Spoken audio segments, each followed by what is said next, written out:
Alright, it's Thursday, it's 4:13 in the afternoon. We've got Curse of Strahd Nightfall tonight, but before I hop on and stream a ton of Valakai prep for Curse of Strahd, I want to continue our studies of Pathfinder 2. I've been playing Pathfinder as a player for 4 weeks, and I just hit level 2. So basically, I'm like an expert now. Not just kidding. There's still so much that I do not understand about this game. So last time we got together, we looked at conditions. It took a whole hour, I think, to look at the conditions. There are quite a few, and we looked at them in a really weird order, including in the actual book itself. So I've got the archives open, and we are going to look at Afflictions, and we're going to figure out what's going on with those. Now, I already peeked ahead and looked at Afflictions because in my Curse of Strahd game, life is hard, and we have Afflictions, and I wanted them to be more fun and cool, so like I've been doing a lot lately, I looked at Pathfinder to see what they had, and I was like, damn, Pathfinder 2, this is another great way of handling it. So, Afflictions are conditions that last a while and are pretty bad. That's the best way to put it. This includes curses, poisons, and diseases, as well as drugs, which are kind of a disease and kind of a poison, depending on where you stand on the issue. So, Afflictions are long-term detrimental things that are fucking up your character. Alright, we can learn more from the Game Mastery Guide, but we're going to go ahead and read what the archives have for us first. Wherever there is life, there are insidious perils that threaten the health and well-being of living creatures. Some of these afflictions, including many diseases, are inherent to the natural world. Others, such as drugs, are crafted by people the world over for recreational, unscrupulous, or other uses. Your favorite affliction is filth fever. Okay, that's quite a shout out, but sounds good. We can't wait to read about it. Let's see. And some other curses, being the most notorious, exist solely to cause harm to others. Alright. Afflictions strike creatures with potent and often escalating results. This section presents a variety of curses, diseases, and drugs for use in your game. A broad sampling of poisons can be found beginning on page 550 of the core rulebook, and the rules for afflictions can be found on page 457. It's wild to me that a book has that many pages. As a person that doesn't like reading, that is a lot of pages.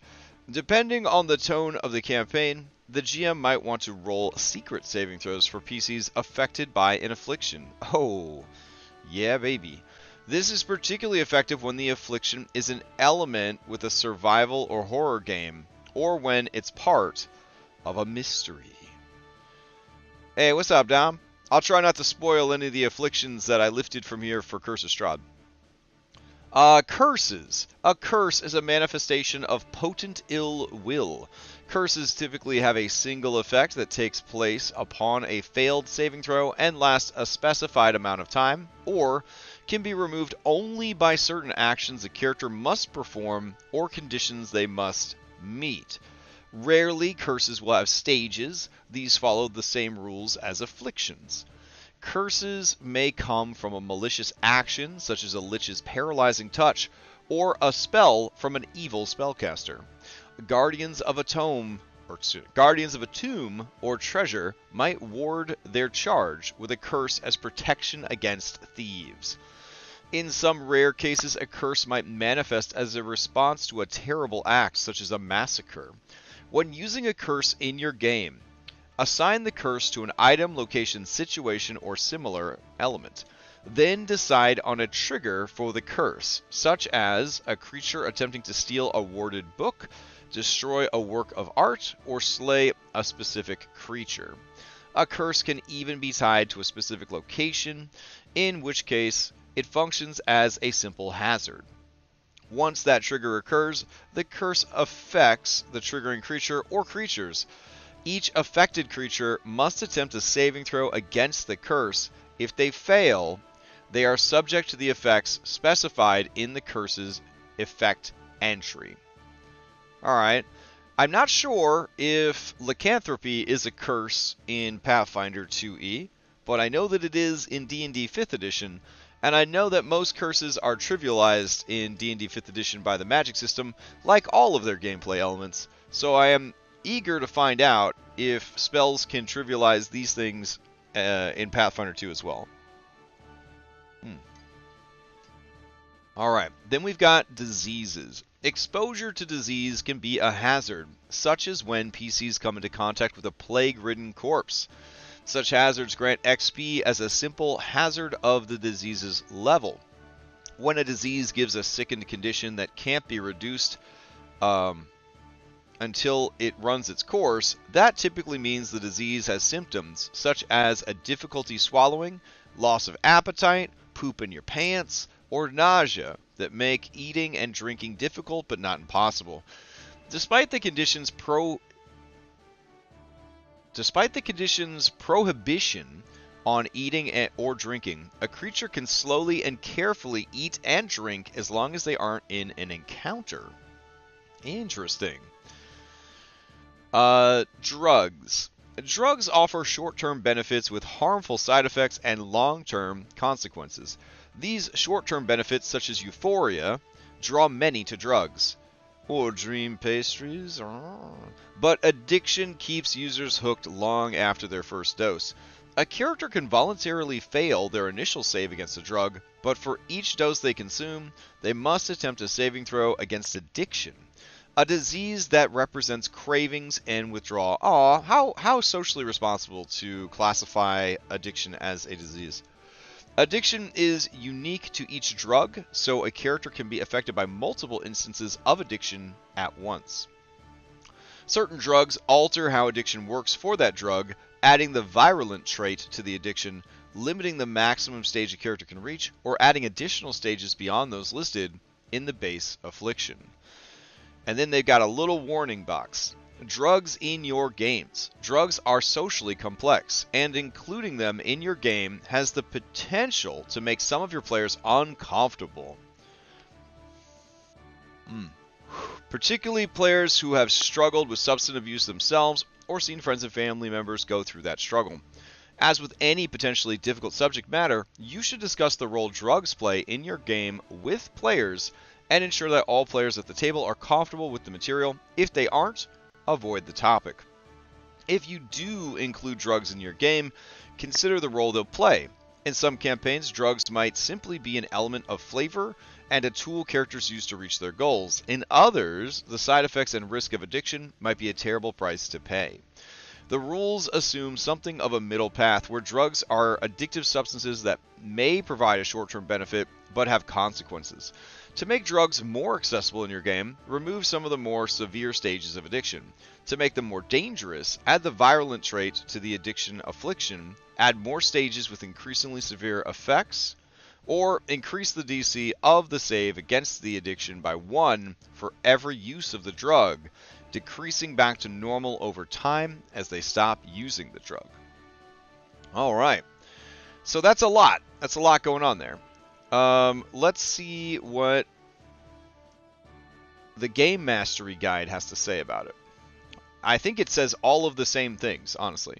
Let's see. Curses. Alright, here are some example curses. Curse of Nightmares. This curse plagues you with terrible nightmares whenever you sleep, preventing you from resting properly. This is a level 2 curse that is a curse, an illusion, magical, and mental. You get a DC 16 will save, and the effect is you must rest for 12 hours instead of 8 to avoid becoming fatigued, and can't gain any benefits from resting or long-term rest. You can still make your daily preparations. Yeah, but I feel like without long-term rest and resting, you're not going to get your spell slots back, so that's kind of rough. Theft of Thought is a level 3 curse, enchantment, magical, mental. This curse protects a single book and activates against any creature who steals it. There is a DC 18 will save. The effect is you begin to lose details from your memories, as well as a portion of your procedural memory. After being cursed the first time you attempt a check using a skill in which you are trained or better, your proficiency rank in the skill used decreases by 1 rank for as long as you are cursed. A rank, by the way, there's like 4 ranks. Proficient, expert, master, and legendary. That's a huge loss to drop down. I don't know if that would take away feats that you've unlocked because you wouldn't qualify for them anymore. That's a good question. I kind of want to look that up. Alright. If my proficiency rank lowers, do I lose feats that need that rank as a prerequisite? Pathfinder 2E. Rules question. Do you lose feat prereqs and feat trees? I think this is just from Pathfinder 1. It's too old. Pathfinder 2... Man. I do kind of miss, in 5e, 8 billion people playing the game, because it was very easy to look shit up. It's actually a lot harder to find answers here. Alright, let's see. Losing prerequisites for a feat you already have. Nope, this is for D&D. Damn. I want to say, if I had to rule it, I would say that you require the prerequisite to gain the feat, but like losing it afterwards, I don't know if you would lose it. But under the retraining rules, I think that if you retrain a skill rank, you would lose the stuff that you unlocked with it. Otherwise, you could like get legendary in a skill, unlock the feats for it, and then you could retrain a different skill as legendary and keep those feats. And so I think that, yeah, if you lost your proficiency, you would also lose the feats that you unlocked with it. Wow, that's rough. Okay. Slayer's Haunt. This is a level 4 curse, illusion, magical, visual. You are haunted by all those you have killed, which for a tabletop character could be pretty bad. This is a DC 19 saving throw. You see all creatures around you as those you have slain, still bearing their wounds. You can't identify, recall knowledge about, or otherwise interact with these creatures in any way that involves seeing their true form, without first succeeding at a will save against the curse's DC to see through the illusion. On a critical failure for such a will save, you become frightened 1. Yeah, I don't think you have to delete it off your character sheet, but you lose access to it for sure, Dom. Yeah, I would agree. Coward's Roots. This is a level 5 curse, enchantment, fear, magical, mental. You find all courage stolen from your heart. When faced with something frightening, you flee in terror or stand frozen in place. This is a DC 20 will saving throw. At the start of your turn, if you are frightened, you become your choice of immobilized or fleeing until the end of that turn. Oh, baby. We're going to be adding all of these to Curse of Strahd. Like, all of these are being added to Curse of Strahd. All of them. Curse of the Ravenous. This is a level 5 curse, magical transmutation. This hideous curse kills through constant hunger. This is an Odyssey of the Dragonlords. You become gaunt and repeatedly gnash your teeth. This is a Fortitude DC 20 saving throw. No matter how much you eat, you aren't satiated. After 1 day, you begin starving, as per the core rulebook page 500. Each week, you receive a new saving throw against that curse. Yikes. Wizard's Ward. This is a level 6 abjuration curse magical. A wizard's ward is placed upon a single book, usually a spell book. If you damage the book, you must attempt to save against the curse's effect. This is a DC 22 will save. You take 5d6 damage of the same damage type as the damage you dealt to the book. And the damage can't be healed as long as the curse lasts. Repairing the book, including replacing any missing text, ends this curse. Ah, I like that a lot. You could weaponize the hell out of that. Imagine readying an action to like hold up a cursed spellbook so when people hit the spellbook, they take the damage that they would have dealt to the spellbook. Holy shit, y'all. I'm gonna just collect wizard warded spellbooks and like we're just gonna glue them to like Gregor's shield, and Gregor's just gonna hold his shield up and let people kill themselves by attacking his book shield. Wow. Alright, Oath of the Flesh. This is a level 7 Abjuration Curse Magical.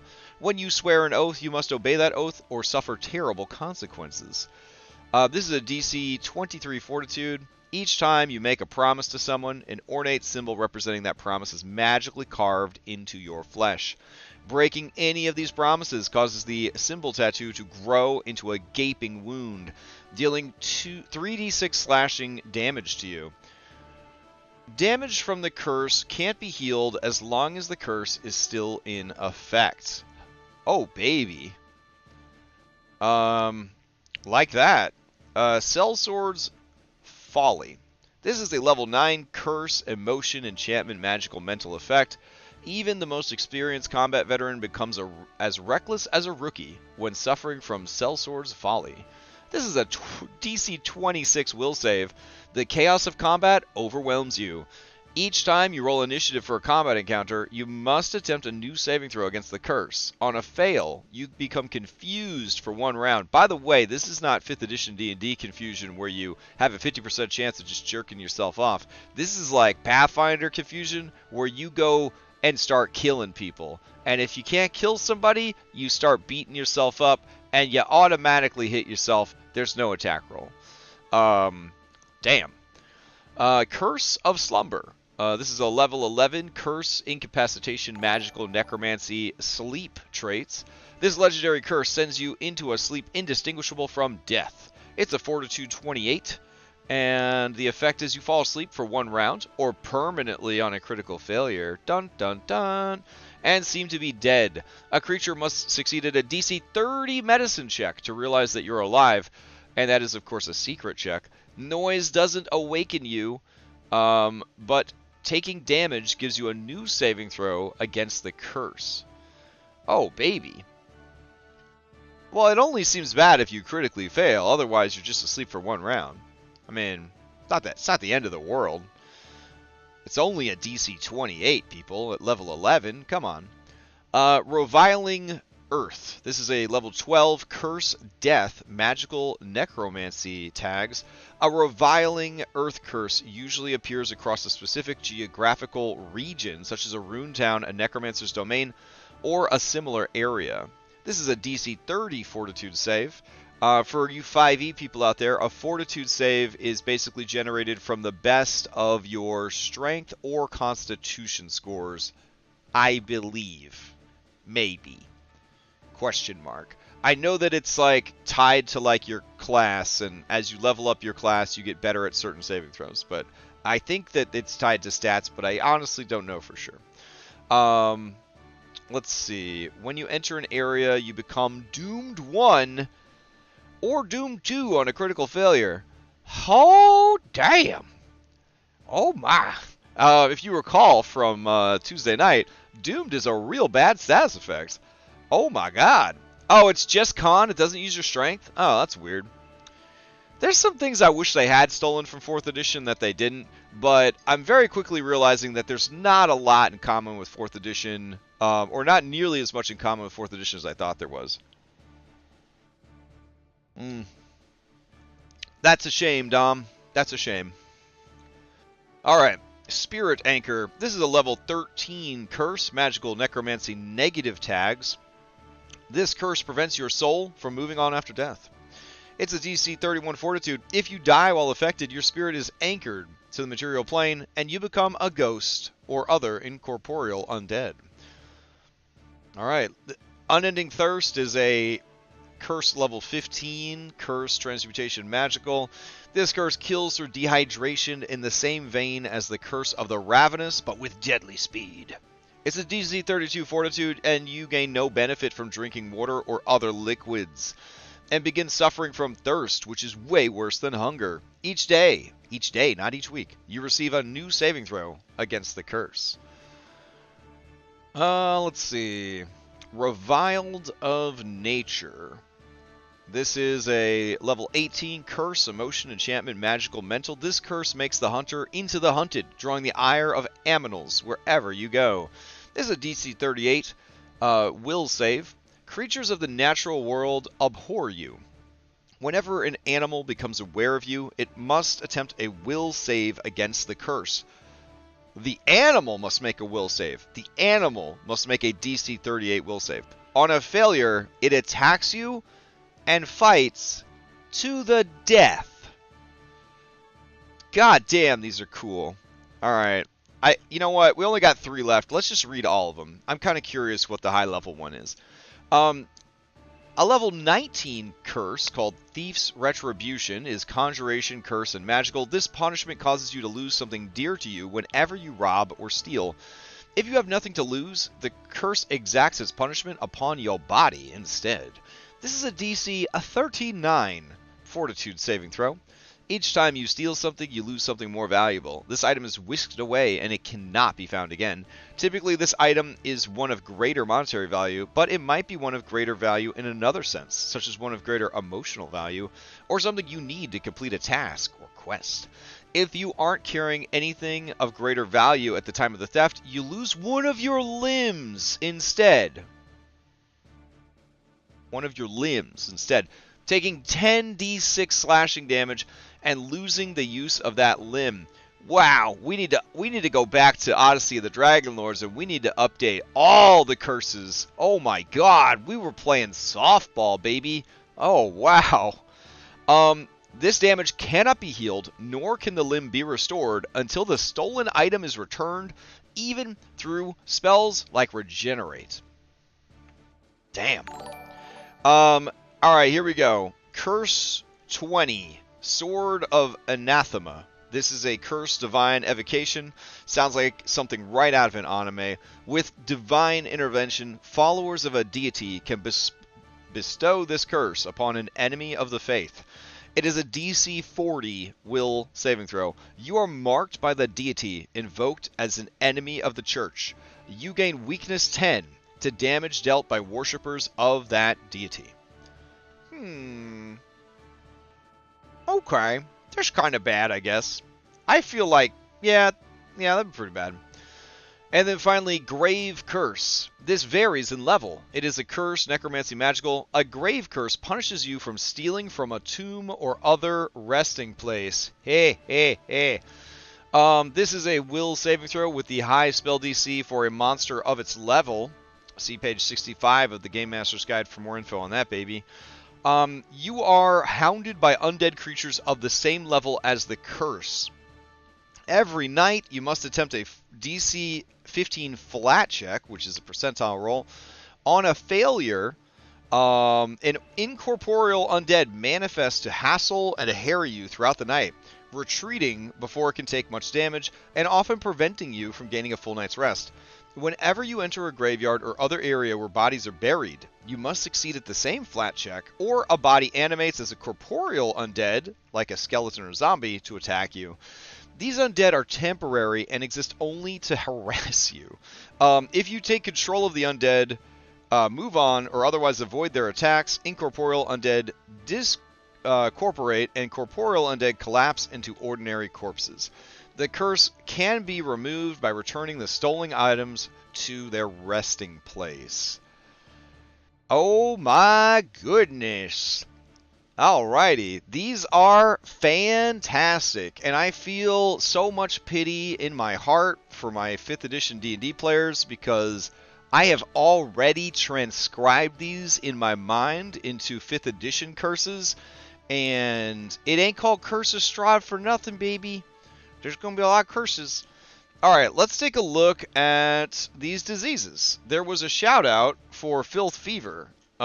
Is Filth Fever covered here? Let's see. Crimson Ooze, Choking Death. Where are you keeping your Filth Fever at? Let's see. Tetanus, Scarlet Fever, Are you sure you're thinking of the right game? Is there a filth fever in Pathfinder 2e? Well, let's take a look. Let's take a look. All right. Let's see. Diseases. Bog rot. Sometimes called bog foot, this is a level 0 disease. A disease for babies. Bog rot is caused by having waterlogged feet for an extended period of time. In addition to the usual cures for an affliction, bog rot can be cured through amputation. Well, that's nice. This is only a DC 13 Fortitude save. The onset is 1 day. And so let's talk about how diseases like impact you, right? Let me open up the let's go back to the archives real quick. And I'll type in disease because these were a little tricky to understand. So a disease is an effect with this trait applies one or more diseases. A disease is typically an affliction. And then let's see, where did I find the actual instructions for like how the disease takes place? Diseases. Okay, maybe it was under Core Handbook Affliction. Hold on. Alright, Afflictions in the Core Rulebook. Here we go. Diseases and poisons are types of afflictions, as are curses and radiation. An affliction can infect a creature for a long time, progressing through different and often increasingly debilitating stages. The level of an affliction is the level of the monster, hazard, or item causing the affliction, or, in the case of a spell, is listed in the affliction entry for that spell. Here's an affliction example. To see how a poison works, let's look at the arsenic alchemical item. Keeping in mind that alchemical items do not have the magic tag. This is very important that you keep track of alchemical items not being magical, because that does come in handy. The item notes that you can't reduce your sickened condition while affected by arsenic, and as we learned Tuesday, sickened is a pretty rough and rowdy condition to have, and has the following text for how the affliction works. Saving throw DC 18 Fortitude, onset 10 minutes, maximum duration 5 minutes. Stage 1, 1d4 damage and sickened 1 for 1 minute. Stage 2, 1d6 poison damage and sickened 2 for 1 minute. Stage 3 is 2d6 poison damage and sickened 3 for 1 minute. It does not get any worse than sickened 3, but it will last 5 minutes. So, here we go. For example, if you drank a glass of wine laced with arsenic, you would attempt an initial fortitude save against the listed DC of 18. Now, the GM might be a real evil son of a bitch, and they might roll that check for you secretly, or they might change the DC to an attack roll and attack your passive, which is what I would do. If you fail, you advance to stage 1. Because of the onset time, nothing happens for 10 minutes. But once that time has passed, you take 1d4 poison damage, because you've entered stage 1, and become sickened 1. As noted, you're unable to reduce the sickened condition, so you can't force yourself to barf or any of that kind of stuff. The interval of stage, and you can't drink an antitoxin either, because you can't drink anything while you're sickened. As noted, you're unable to reduce the sickened condition you gain from arsenic. The interval of stage 1 is 1 minute, as shown in parentheses. So you attempt a new save after 1 minute passes. If you succeed, you reduce the stage by 1, and therefore you're in stage 1. That would drop it to 0, meaning that you recover from poison. But if you fail again, you now enter stage 2 and take 1d6 poison damage and become sickened 2. If your initial save against the arsenic was a critical failure, you would advance directly to stage 2.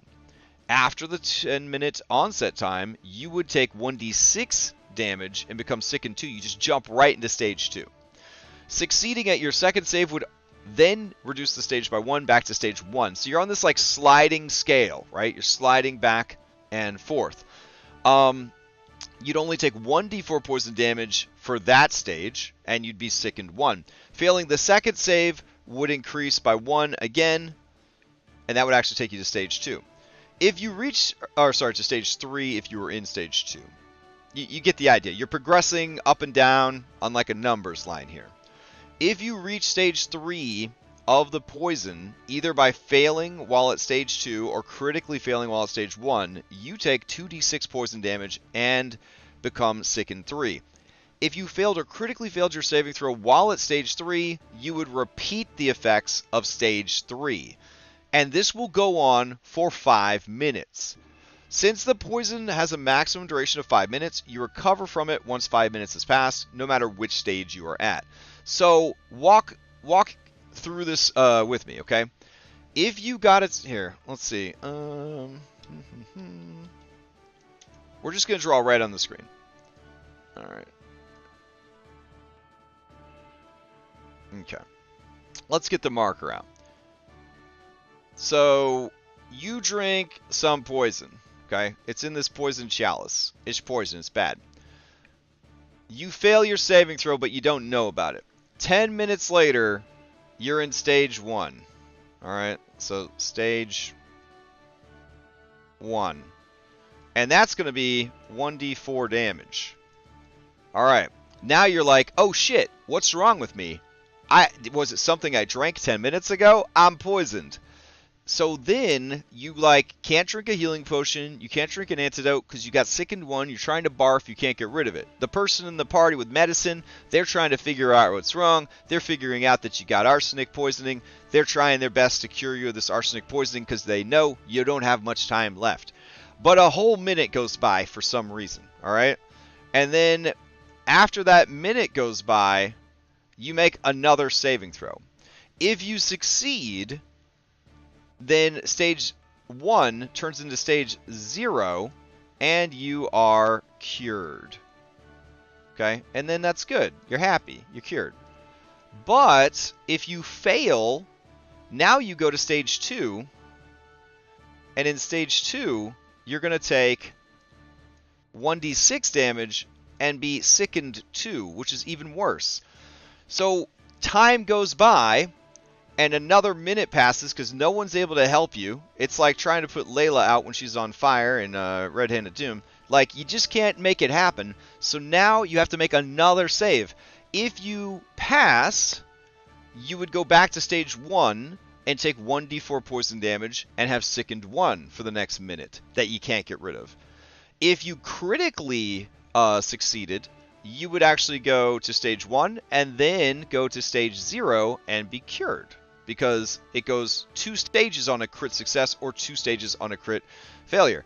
If you critically failed, you would go 2 steps in the other direction. But with this particular poison, the worst you can get is stage 3. Alright, so let's say you're just having a real shit night. You don't have any hero points. You can't seem to make the save. You go from stage 2 into stage 3. You still have 2 more minutes left on the timer, which if you haven't gotten any help, you are going to have to do it 2 more times, 2 more saves. So if you fail while you're at stage 3, you would just get stage 3 again. But if you succeeded, you would go back to stage 2 and then take 1d6 points of poison damage.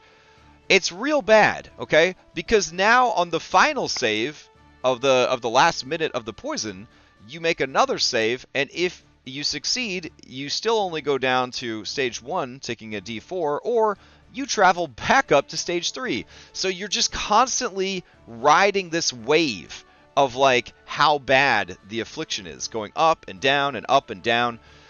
I mean, it's real bad, guys. It's not just like, oh, I take some damage every round, or I take some... That's ongoing damage. That's a different thing.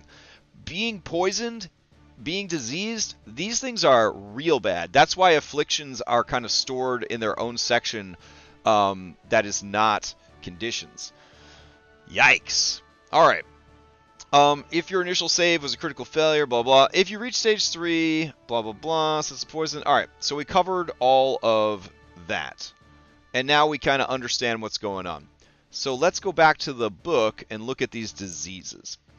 So bog rot. You were exposed to bog rot. Your GM made your secret fortitude save. And now a day later, your feet start rotting. Because it's onset one day. So your feet start rotting. That's stage 1. You get clumsy 1. Clumsy is real bad. It affects your armor class, your dexterity skills, all that stuff. You don't want that. I think your reflex save, maybe. And then that lasts for 1 day. All right, it lasts for 1 day. So then the next 24 hours passes, and you got to make the save again. If you succeed on the save, you will drop to stage 0 and you recover naturally from the disease.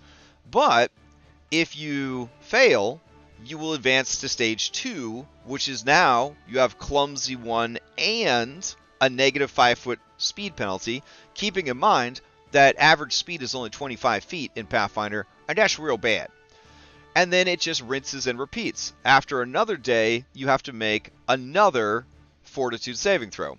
If you fail this again, now you're at stage 3. So you have clumsy 2 and a negative 10-foot status penalty to speed for 1 day. You will notice that there's no additional stages and that this doesn't have a duration. So you would just have big, fat, goofy feet for the rest of your life. And then every day, you would have to keep making those saves to try and get rid of this disease. Otherwise, you live with it forever. They call this, in the real world, a chronic disease, right? A disease that you're just dealing with all the time. Yikes. Now let's look at something a bit more hostile. A level 1 disease called scarlet fever. So this is a level 1 disease. The relatively simple sore throat caused by this disease leads many victims to initially dismiss it as a mild illness. But scarlet fever can be deadly if left untreated. You can't reduce your sickened condition while affected with scarlet fever. That means nothing. Nothing you do can get rid of the sickened thing while you have this disease. That's really bad because sickened means that you can't eat or drink anything. And that means that you will start to starve. And that also means that you can't drink potions. So the initial saving throw is only a 13 fortitude, and it takes 2 days. So the DM, if you get exposed, the DM rolls secretly, and then they make a note on their calendar. 2 days from now, this guy is screwed. So then they say, so 2 days later, you wake up, and you feel sickened. Question mark, right? So somebody tries to figure it out. They do a medicine check. They figure it out. Scarlet fever. What are we going to do about it? They fail the medicine check. They don't know what's going on. They critically fail the medicine check. The GM tells them, oh, it's just allergies. Wink. So that's going to last 1 day. So they live their day sickened 1. It's horrible. They go to bed that night. They wake up the next morning. They got to make another saving throw. If they make that DC 13, they go back to 0. They're not sick anymore. But if they fail, they go to sickened 2 for 1 day. And then stage 3 is the next day. Sickened 3, and you can't speak anymore, which means you can't cast any verbal spells. And then finally, if they fail and go into stage 4, they die. They just straight up die. And here's the thing about that. This is just like the poison example. So let's zoom in real quick on scarlet fever. All right, and we'll do another like screen grab with the marker. All right, so we've got scarlet fever here. Okay, so initially on day 1, you get sick and it sucks real bad. You want to get to 0 so that you can be happy again. But there's something in the way, and that is you making your fortitude save. But you're on a fast track to dying, all right? And I'm doing 2-sided arrows because you could go in either direction because this is a track, right? You're going back and forth on this track. So you go ahead and you fail and you go to day 2. Now you're 1 step closer to dying. You fail and you go to 3. You're even closer to dying. You critically fail and you die. You're just dead. Let's say you make it to day 3 and it's real close. Are you going to make it? Are you going to die? Or are you going to live? You make the save, you only get to go back to 2. That's it. If you critically succeed, I guess you get to go back to 1. But that next day, if you fail to save, you might head back over there. You could be battling this disease for your entire adventuring career if you don't get help to get rid of it. And there ain't no paladin that's going to come up and slap you on the ass for 5 points of magical healing and just remove this disease. Like, this is like hard. This is like a challenging situation that you have found yourself in. So, yeah, diseases and poisons are absolutely no joke in Pathfinder 2. I'm really impressed with how scary they are. So let's look at, meanwhile, sickened affects all your saves equal to the value plus 1. Let's double check. Let's see. Let's see. Sickened condition. You feel ill. Sickened always has a value. You take a status penalty equal to this value on all your checks and DCs. So yeah, that would be all your saving throws, all your dice rolls. So as you get more and more sick, you're less and less likely to make those saves. It's crazy. And you can't willingly ingest anything. So that includes elixirs and potions while sickened. Now, you don't have to worry about starving or dying of thirst because it says you can't willingly ingest anything. So you could have other people sort of force feed you and force you to drink stuff, I suppose. But you can't willingly do that. That's just crazy. You spend a single action retching up in an attempt to recover. That's cool, except both of the examples we read said that you can't get rid of sickened. The 2 that cause sickened said you can't get rid of sickened. That's pretty bad. Alright, so there are some ways to mitigate disease and poison. And let's see, treat disease as a action, as a downtime activity. You spend at least 8 hours caring for a diseased creature. Attempt a medicine check against the disease's DC. After you attempt to treat the disease for a creature, you can't try again until after that creature's next save against the disease. And listen to this shit. You didn't just get rid of their disease, you only give them a bonus. So on a critical success, they get a +4 bonus to their saving throw. On a success, they get a +2 bonus, but on a critical failure, you actually make it worse for them, and they have a -2 penalty to try and save against the disease. So you might have just killed them. Alright, but what about magic? Magic could probably take care of our problems, right? So let's scroll through and let's see. Is there a way to get rid of disease with spells? Let's see. Maybe it's remove disease. I know that's what we call it in that other game. There we go. So this is a level 3 spell, Healing Necromancy. It is from Divine and Primal. It costs, well, it doesn't cost any Pac-Mans per se because it takes 10 minutes to cast, so you can't do it in combat.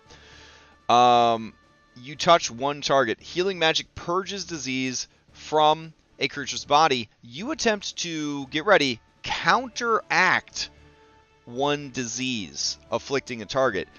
That doesn't mean that you remove the disease. That means that you get to counteract the disease. So counteracting is something I don't think that we've covered yet, but essentially in 5th edition D&D, we have counterspelling, and if the spell is higher level than your counterspell, you have to make a caster check to see if you succeed on countering it. That's kind of the closest approximation for counteracting in Pathfinder 2e.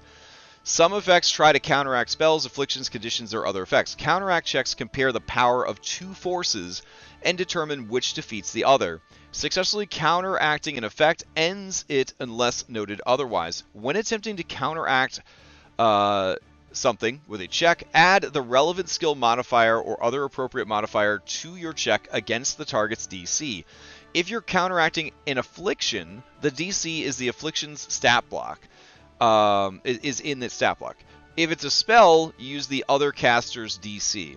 The GM also calculates a DC based on the target's effects level. For spells, the counteract check modifier is your spellcasting ability modifier plus your spellcasting proficiency plus any bonuses or penalties. So a spell attack, essentially. So if you used the spell Remove Disease, you would actually spend a 3rd level spell slot and 10 minutes of time. You would then touch the person, and then you would roll a spell attack against the target number, which is the DC for that disease. So, like, you wouldn't guarantee success here. You still have to be able to defeat it. It's crazy. And I really like it, because I got so tired in the last 10 years of 5th edition Magic system just trivializing everything. Alright, let's go back to take a look at some of these nastier diseases. Hold on. Alright, brain worms. That sounds fun. This is a level 11 virulent disease. And I don't know what the keyword virulent does, but it seems really bad. Alright, hold on. Let's go ahead and open up this again. Virulent. Alright, afflictions with the virulent trait are harder to remove. You must succeed at 2 consecutive saves to reduce a virulent affliction stage by 1. Holy shit. A critical success reduces a virulent affliction stage by only 1 instead of 2. Oh my god. This game is so hard. It's everything I could have ever asked for. Oh my god. Scholars suspect these brain parasites have an otherworldly or extraplanar origin. Though transmitted by the bites of infected targets, the disease remains relatively rare. Most hosts are killed by the effect before they can pass it on. While infected, whenever you attack due to confusion, you bite your target. If you don't have a Jaws or Fang attack, you deal piercing damage as an unarmed attack with damage equal to your lowest unarmed attack.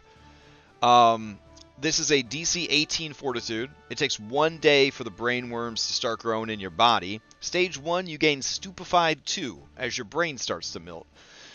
Stage 2, you retain Stupefied 2, and whenever you take damage, you must succeed at a will save against the disease's DC or become confused for 1 round. And again, confusion, you attack people or you attack yourself. Stage 3, Stupefied 3, and whenever you take damage, you must succeed at a will, against the disease's DC or become confused for 1 minute. No ongoing save, by the way. You're just confused for 1 minute, 10 combat rounds. Stage 4 is Stupefied 4. Stupefied 4. Which, by the way, is going to penalize those will saves. And confused permanently. You're just always confused. Damage does not end the confusion condition. Wow. And then, so you're just confused forever. They got to basically just like tie you up so you don't beat yourself to death. Stage 5, you fall unconscious. And stage 6, you die. Keep in mind that this is a virulent disease. So like once it takes hold, it's 2 successes in a row or 1 crit success to go down a stage, but a single failure will make you go up a stage. A single critical failure will make you go up 2 stages. Jesus Christ. Alright, let's skip ahead to drugs. Drugs are like diseases because, you know, they trigger addiction and all that stuff. Let's look at good old alcohol. Alcohol is an alchemical consumable drug ingested poison, and it is item level 0. Let's see. Alcohol is a common substance available in stunning variety. The price of a dose of alcohol depends on the specific beverage. You can't recover from the sickened condition from alcohol while affected.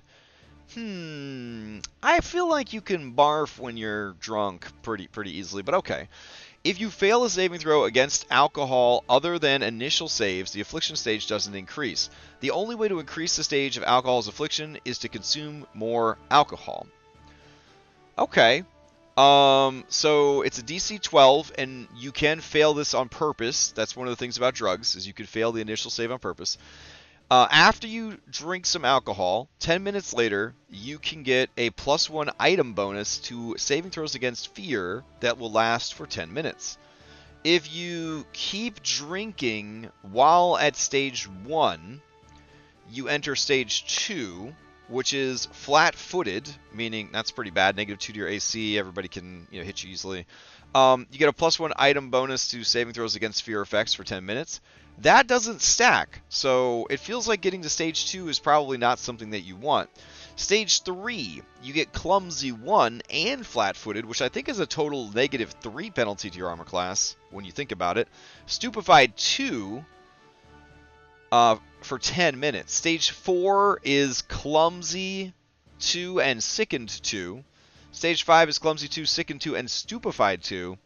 Stage 6, you are unconscious for 8 hours. Stage 7, alcohol poisoning, you die. So that's level 0 alcohol. Let's see what a higher level. Oh man, coffee's a drug. Oh baby. All right, let's read about coffee real quick. A strong blend including several spices common to the Padishah Empire and Kalesh. Blood Eye coffee is a favorite morning drink across the Inner Sea region. The maximum addiction stage of Blood Eye coffee never progresses beyond stage 1. That's good to know.